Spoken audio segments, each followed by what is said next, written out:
ГСП онлайн. Городские новости сейчас. Мы – наследники Великой Победы. Марафон с таким названием стартовал в Ухте уже 9-й раз. В рамках ежегодной акции жители Ухты, в том числе и организации, независимо от форм собственности, могут перечислить деньги для помощи ветеранам. Сейчас в нашем муниципалитете проживает больше 600 людей с этим статусом. Это как непосредственные участники войны, так и малолетние узники концлагерей, жители блокадного Ленинграда, вдовы ветеранов и труженики тыла. Все те средства, которые поступят на этот фонд, будут направлены именно на помощь этим людям. Хочу сказать, что за этот промежуток времени, за 9 лет, пока мы проводим марафон Победы, адресная помощь была оказана более чем 1100 ветеранам.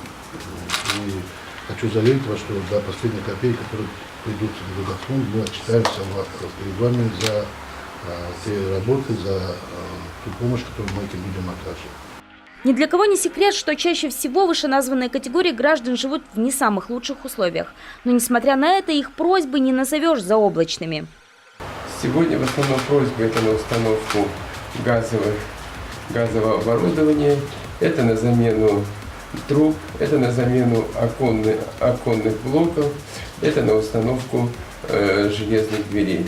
Они уже перешли в категорию, вошли в категорию долгожителей, то есть в основном всем им уже за 80, поэтому, конечно, тоже последние годы хочется пожить в нормальных условиях.